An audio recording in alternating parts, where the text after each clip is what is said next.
Pessoas, tudo bem com vocês? Para quem não me conhece, eu sou Luciane Mota, sejam muito bem-vindos ao meu canal.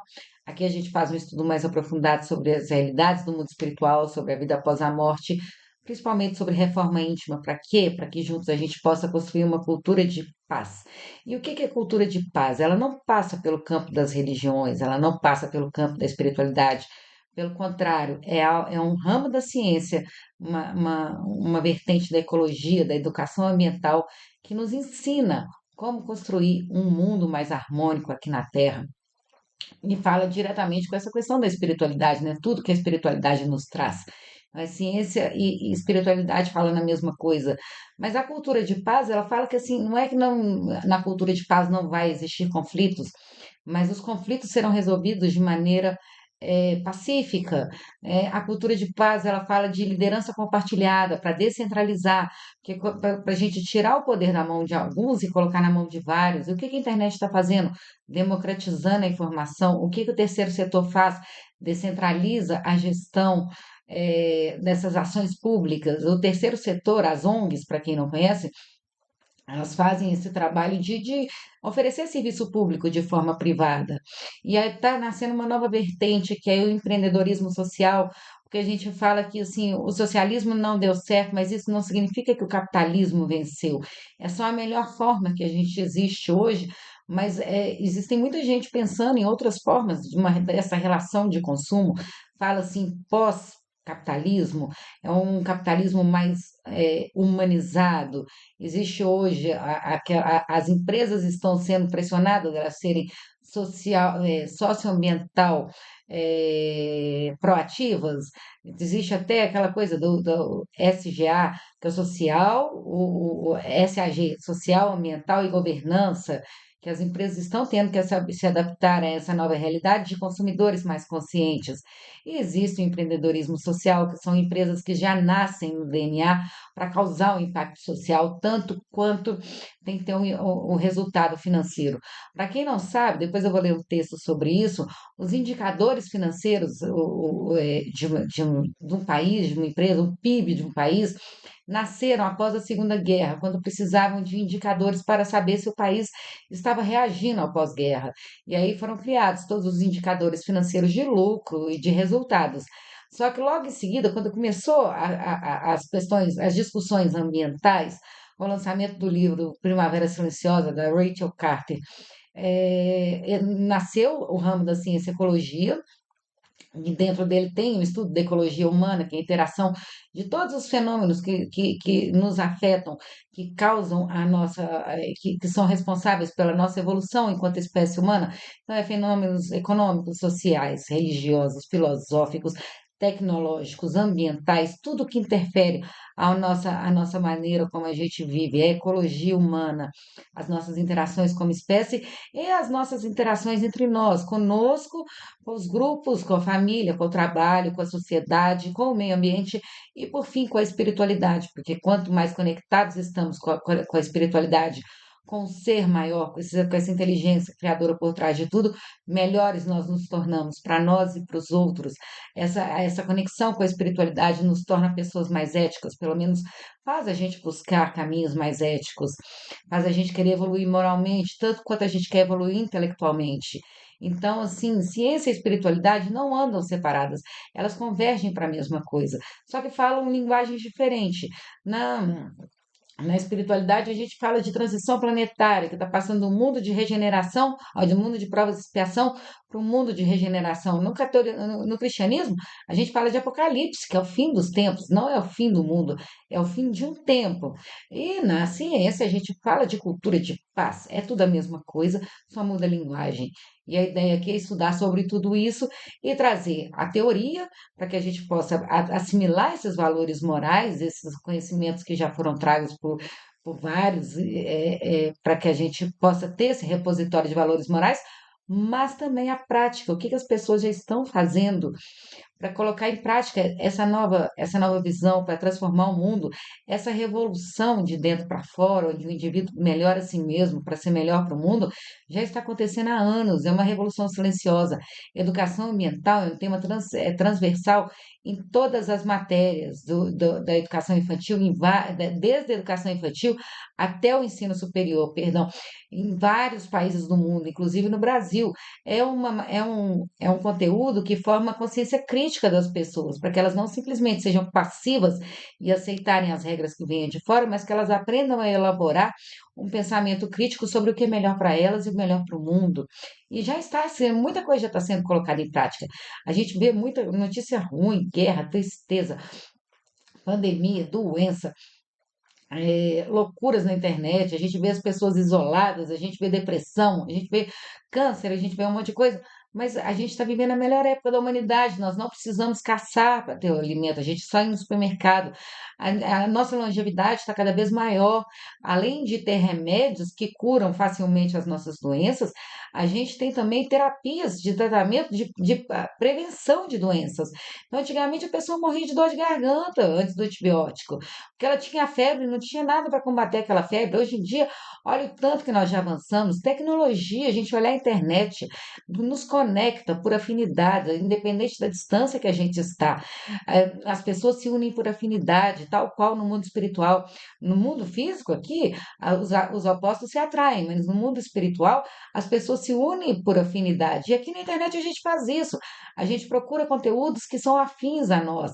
A gente tem o poder de decidir o que é melhor para nós o tempo inteiro, na ponta de um dedo, com um clique. A gente não é mais obrigado a consumir o conteúdo que terceiros faziam para nós através da televisão, através do rádio, através das religiões, porque as religiões também são o primeiro veículo de comunicação de massa que já existiu. Mas a gente tem aqui uma infinidade de conteúdo e a gente pode escolher qual que a gente se afina, trazendo um pouco do mundo espiritual para cá. Então, assim, estamos na melhor época da humanidade. É só que a gente precisa valorizar esse momento que a gente está vivendo, reconhecer sim que existem falhas, mas as falhas aparecem para elas serem solucionadas. A gente só consegue curar a doença quando descobre que tem a doença. O mal, ele aparece não para que a gente se escandalize, mas para que o bem para que possa ser corrigido. Jesus já falava: eu não vim para curar, eu não vim para os sãos, eu vim para os doentes, eu vim para os pecadores. Por quê? Porque ali naquele momento ele já falava: reconheça as mazelas, mas é isso que a gente precisa tratar. Não dá para fechar os olhos e fingir que o mundo é perfeito, mas sim reconhecer os erros para que a gente possa melhorá-los, aperfeiçoá-los. E esse processo de evolução é contínuo. Estamos todos aqui na Terra, estamos no processo de evolução, estamos longe da perfeição, mas um dia todos nós estamos fadados à perfeição. A diferença é o caminho que a gente vai seguir. Nós vamos pegar o caminho, procurar atalhos fáceis que não levam a caminhos de dor, ou se a gente vai seguir o caminho reto que nos leva à evolução através do amor.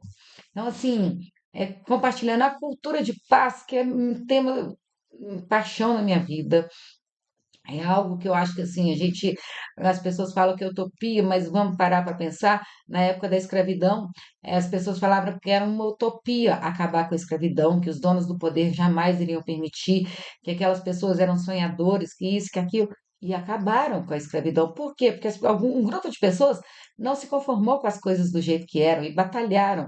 Então, assim, existem coisas difíceis, sim, mas impossíveis não. E tudo está nas nossas mãos, nas escolhas que a gente faz, com o que a gente vai se afinizar.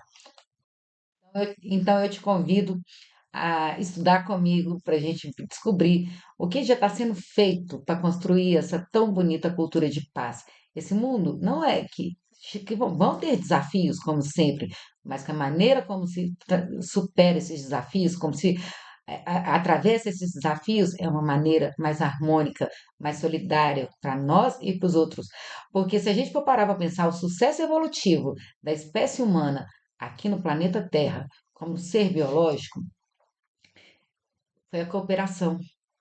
Porque nós nos unimos e começamos a cooperar uns com os outros, nós tínhamos muita desvantagem. Nós éramos menores, a gente era presa fácil, a gente precisava caçar, não conseguia produzir o próprio alimento. Só que quando nós nos unimos, começamos a trabalhar no regime de cooperação, a gente se destacou como espécie e viramos a espécie dominante do planeta.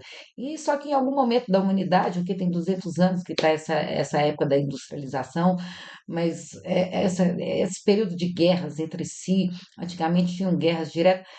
Em algum momento da humanidade, não se sabe quando, os homens começaram a competir entre si. O dinheiro virou sinal, assim, sinal de status para comprar conforto, comprar as coisas necessárias para a nossa sobrevivência.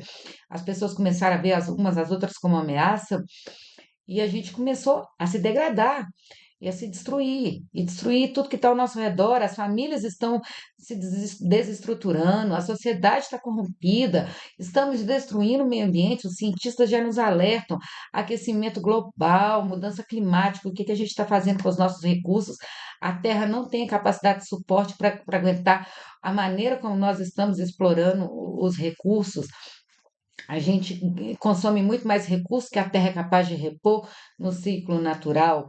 Então, assim, estamos num movimento de parasitismo, de predação, e é necessário a gente fazer esse movimento de cooperação novamente para que a gente sobreviva como espécie humana. É isso que todas essas áreas, espiritualidade, ecologia, todas as áreas que estudam a evolução da espécie humana aqui na Terra levam a gente a convergir para isso. Precisamos voltar a trabalhar em regime de cooperação. Nós não somos inimigos, a gente não, nós somos seres interdependentes. A espécie humana é a espécie mais interdependente que existe uns dos outros no planeta Terra. Então, que a gente aprenda a amar uns aos outros e se ver como extensão uns dos outros, e não como inimigos, competidores, que o meu irmão vai roubar aquilo que é meu. Não, tem para todo mundo. Tem para todo mundo. Deus é muito bom, é muito justo. Deus é parturento. Tem para todo mundo. A gente não precisa ter medo, a gente só precisa ter sabedoria para utilizar os recursos da forma correta. E é por isso que hoje eu vou dar continuidade ao estudo do livro A Era do Impacto, um movimento transformador massivo da liberdade, das novas economias, dos empreendedores sociais e da consciência da humanidade, de James Marins, que fala sobre empreendedorismo social e como a colaboração tem transformado realidades localmente com um impacto global. E o capítulo que nós vamos estudar agora é o capítulo 3, A Poltrona de Rafael. Embora toda a época de nossa história possa ser considerada especial em algum sentido, podemos observar nas últimas décadas uma interseção inédita de fatores muito poderosos que estão redefinindo rapidamente a jornada humana. É sobre isso que se trata esse livro, mas explicar uma cosmovisão é tarefa complexa. Para isso, adotei como base um modelo simples de análise triádica, para depois cobri-lo com as cores da complexidade. Essa opção sempre me atraiu muito por sua elegância estética e força pedagógica. O modo triádico de ver a realidade goza de certa tradição, quase intuitiva, em diversos sistemas de pensamentos comuns em todas as épocas e em todos os campos de investigação. Francis Bacon dizia que três descobertas diferenciavam sua época: a imprensa, a pólvora e a bússola. Para Thomas Hobbes, três ramos do conhecimento superavam todos os demais: a física, a psicologia e a política. A religião católica consagrou a unidade da Santíssima Trindade, Pai, Filho e Espírito Santo. Augusto Comte idealizou a história em três estados: teológico, metafísico e científico. Karl Polanyi enxerga três grandes épocas econômicas: reciprocidade, redistribuição e mercado.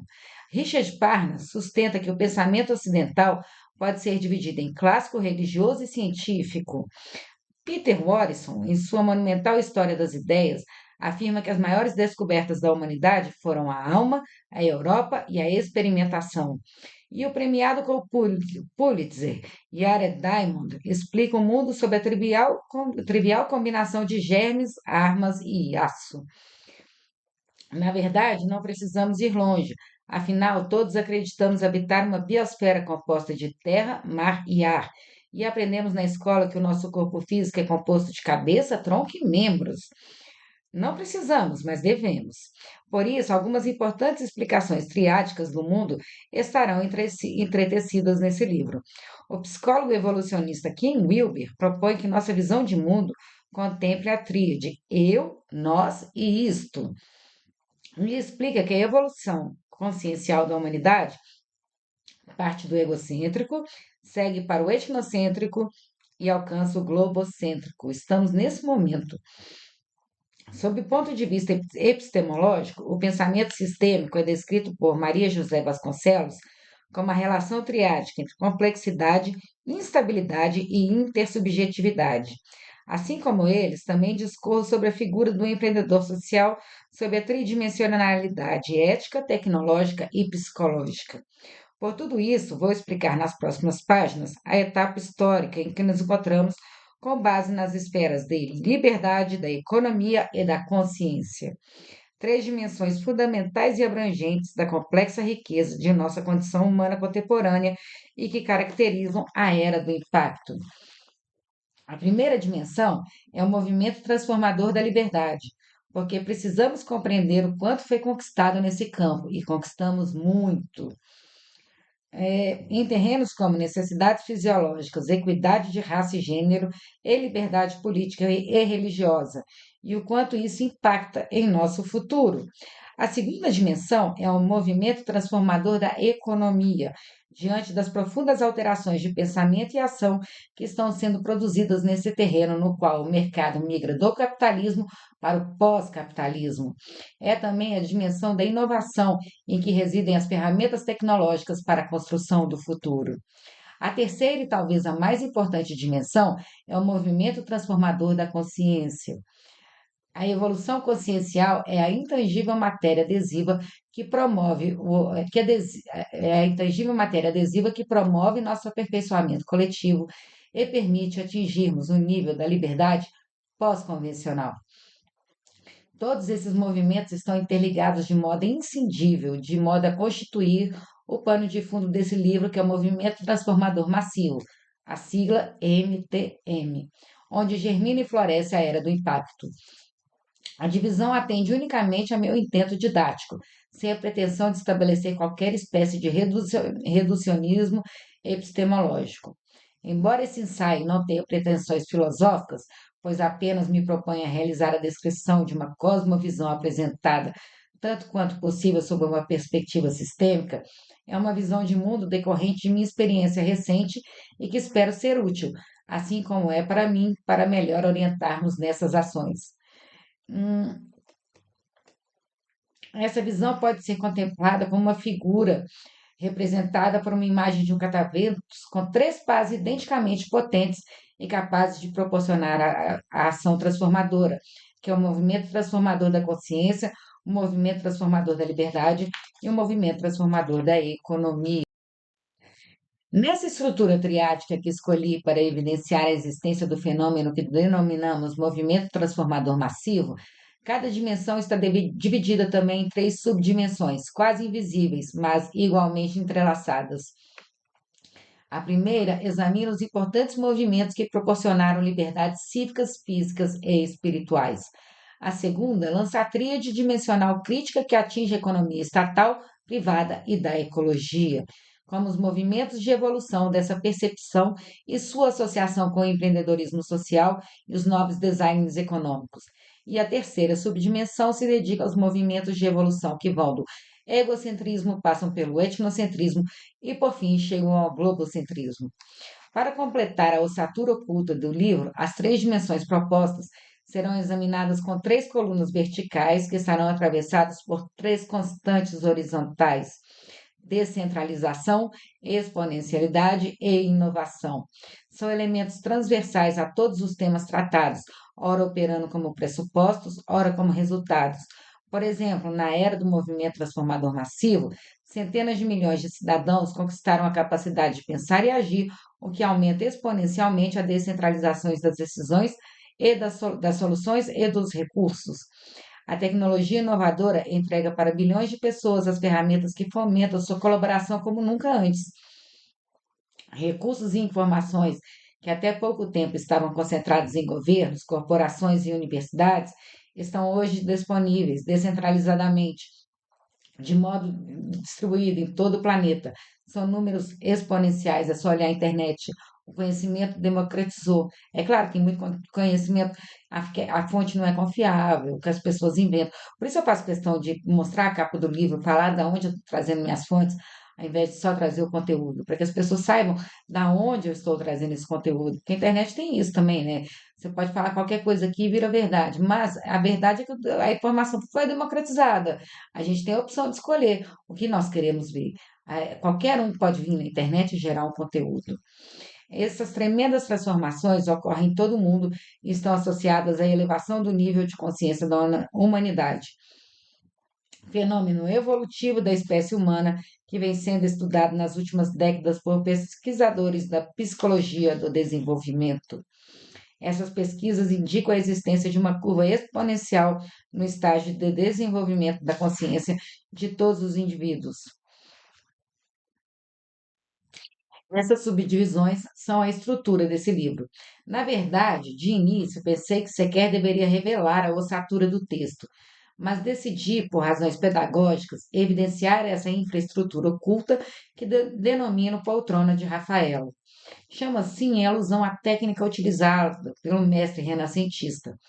Radiografias de suas obras revelam que Rafael, antes de pintar uma figura humana sentada, por exemplo, desenhava a estrutura de uma poltrona, como meio de estabelecer uma referência, uma proporção, mesmo que a cadeira em si não aparecesse no retrato final. Rafael pincelava densamente por cima da estrutura. Por isso, o esqueleto acima será como minha poltrona triática, já que escreverei sobre o desenho da poltrona, respeitando quase sempre suas proporções. Reconheço que a quantidade de assuntos tratados nesse ensaio gera uma complexa tessitura, envolvendo desde conceitos imemoriais de liberdade, passando por ética, sociologia, psicologia, economia, ecologia, tecnologia e espiritualidade até mecânica quântica. Considerando-se a visão o tanto quanto possível sistêmica proposta aqui, é importante que sua representação expresse relações e interações, em vez de fragmentação e independência. A ênfase, nesse caso, é mais para relacional, sistêmica, no sentido de Vasconcelos, e holística, no sentido de Wilber, que utiliza a locução integral. Para o modo de ver sistêmico que aqui procuro adotar, reconheço que, apesar de minhas enormes limitações, o tema requer um tratamento que respeite sua complexidade e, mais que a interdisciplinaridade, a transdisciplinaridade. No mesmo modo, no próprio transcorrer do livro, evidencia a estabilidade dos conceitos empregados e a necessidade de interlocução entre várias linguagens, entre vários domínios. Como procuro transmitir aqui algumas de minhas experiências pessoais, também não pretendo criar uma falsa impressão de objetividade, embora sempre que possível eu recorra ao discurso objetivo, que não pode ser descartado. Mas, ao contrário, coloco-me como sujeito da própria narrativa, realçando o aspecto de intersubjetividade que o tema requer. Em verdade, compreendo que, ao mesmo tempo que escrevo sobre esse objeto, eu o estou coedificando. Tenho plena consciência do perigo que enfrento e de que as reduções, formalizações e, nesse caso, as representações gráficas como as que faço, embora sejam destinadas a cumprir um importante papel didático, são sempre muito arriscadas. Eu ficaria muito feliz se pudesse alcançar o resultado didático sem comprometer o espírito original da obra, que é o de demonstrar as mudanças sistêmicas em curso. Gostaria de poder afirmar, como fez Maimônides há mais de 800 anos, em seu fabuloso Guia dos Perplexos. Se desejas compreender tudo que este tratado contém de maneira que nada lhe escape, relaciona seus capítulos uns aos outros. Neste tratado, as coisas jamais são ditas por acaso, mas tudo é dito com uma grande exatidão e muita precisão. Nada foi dito fora do seu lugar, mas não posso. Por isso, para me fazer entender, além dos desenhos aqui apresentados, utilizarei alguns tópicos, muitas outras figuras, com o objetivo de tornar mais compreensível aquilo que, com os meus parcos recursos literários e intelectuais, não consigo transmitir. Também utilizarei, tanto em primeira como em segunda mão, gráficos e tabelas estatísticas que ilustrem os temas propostos. Aliás, todas as figuras, gráficos e tabelas estarão disponíveis no sítio do livro, sob a forma de apresentação, para que possam ser livremente utilizadas por professores, pesquisadores, alunos, palestrantes, gestores e empreendedores sociais. Eu vou deixar o link do site do livro aqui embaixo, na descrição do vídeo, tá? Não vai dar para eu não edito esses vídeos, não vou colocar os gráficos e as tabelas aqui na tela, mas para quem interessar, vou deixar o link aqui embaixo na descrição do vídeo. Como utilizarem muitos exemplos de iniciativas de impacto que fazem parte da rede Legado de Empreendedorismo Social, anexei ao livro o relatório do case do Instituto Legado, elaborado por pesquisadores do projeto Erasmus, da União Europeia, para que os leitores possam compreender, a partir de uma visão externa, os diversos campos de atuação ecossistêmica daquela iniciativa. Esse programa da União Europeia, do qual participam pesquisadores da PUC Paraná, denomina-se Empowering Changemakers, Youth Social Entrepreneurship and Social Innovation in the Citizen Sector. Envolve um consórcio entre 5 países, Brasil, Bulgária, Grécia, Namíbia e México, para gerar material educativo sobre empreendedorismo social em plataforma digital traduzida para diversos idiomas. O Instituto Legado, que ele é o fundador do Instituto Legado, é um dos 8 casos escolhidos no Brasil. A descrição do case está no anexo final do livro. E para quem tiver mais interesse, aqui esse livro ele foi inspirado, esse livro e a fundação que ele criou foi inspirada no livro, no documentário Quem Se Importa, que é um livro belíssimo sobre um filme belíssimo sobre empreendedorismo social. Eu falei que eu vou deixar ele aqui em todos os capítulos em todos os vídeos que eu gravar sobre esse livro, afinal foi a inspiração. Quem tiver alguma curiosidade, acessa aqui o card, vale a pena. Não que você vá abrir uma ONG porque viu o documentário ou vai fazer um trabalho voluntário, mas sempre para a gente ter aquela consciência que a gente sempre pode fazer algo mais, a gente sempre tem algo para contribuir, para colaborar.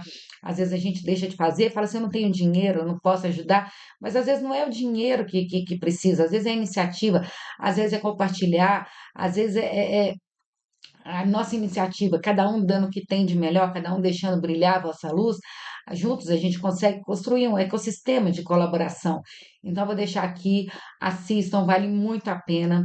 É um filme inspirador, foi é, divulgado nas universidades de Harvard, de Colômbia, foi exibido em mais de 30 mostras de cinemas internacionais, premiadíssimo, 100% BR, 100% Tupiniquim. Então, para que vocês tenham uma ideia um pouco melhor do que seria esse ecossistema do empreendedorismo social, como é essa nova economia que está nascendo, assistam esse documentário, vale muito a pena ver. Então é isso, espero que vocês gostem, curtem, comentem, compartilhem. Esse tema aqui desse livro não fala sobre espiritualidade de um modo geral, não fala sobre aqueles textos que nos leva a refletir, mas né, de uma forma teórica, mas nos leva a refletir de uma forma prática, porque espiritualidade é conhecimento colocado em prática. Então, tudo aquilo que a gente coloca para dentro de nós de conteúdo tem que de alguma forma, causar uma transformação em nós e na humanidade. E para a gente se tornar pessoas mais conectadas, uma sociedade mais justa, que a gente consiga exercer a verdadeira fraternidade uns com os outros, que a gente veja os exemplos de pessoas reais que já estão transformando a realidade, para que a gente possa junto construir um novo modelo de relações sociais, porque a Terra está pedindo socorro e nós estamos na melhor época da humanidade, nós nunca estivemos tão conectados. Então é necessário divulgar todas essas iniciativas, tanto no campo teórico quanto no campo prático, para que juntos a gente possa construir uma cultura de paz, para que a gente possa nos regenerar, para fazer essa tão sonhada regeneração planetária. Então é isso, por favor, curtem, comentem, compartilhem, se inscrevam no canal, deixe seu comentário, eu aprendo muito com vocês, eu deixo sempre bem claro que eu venho aqui para gravar, nunca como aquela que sabe demais, mas porque eu tenho a disciplina para estudar todos os dias, porque tem muita coisa para estudar. Então, para que eu tenha essa disciplina, me comprometi a gravar para vocês todos os dias, mas venho aqui sempre como uma aprendiz e aprendo muito com vocês também. O seu joinha, dê o like, fala para o YouTube que esse vídeo é legal, que pode ser compartilhado com outras pessoas, que é um conteúdo bacana, que edifica, que eleva. Afinal de contas, tem tanto conteúdo esquisito na internet. Vamos ajudar a divulgar um conteúdo que joga as pessoas, desperta o melhor nas pessoas, que semeia o otimismo, que semeia a esperança, a fé uns dos outros. A gente alimenta a fé e a esperança uns dos outros. Juntos, a gente pode ver o otimismo no outro e a gente vai alimentando essa semente dentro de nós. Tão necessária nos dias atuais, a psicosfera do planeta está muito densa. É necessário que a gente se eleve, que a gente seja pontos de luz no meio dessa psicosfera, até mesmo para atenuar todos esses conflitos que estão na atualidade, para ajudar as pessoas, que todos nós que estamos aqui envolvidos na psicosfera do planeta, para que a gente tenha, faça escolhas mais lúcidas, escolhas mais sábias, porque que a gente seja mais influenciado por coisas boas, belas, saudáveis. É necessário a gente trabalhar o positivo, a esperança de forma consciente, lúcida, que a gente caminhe para aquilo ali. Afinal de contas, a gente é aquilo que a gente materializa, nós materializamos aquilo que a gente é. Então, é necessário que a gente construa em nós esse dínamo transformador que modifica a nossa realidade. E a internet é um universo paralelo, que tem de tudo. Então, vamos encher a internet de conteúdo bom, que eleva, que edifica, que transforma a realidade, para que a gente possa chegar muito longe de mãos dadas. Então, é isso. Espero que vocês gostem. Um beijo, fiquem com Deus.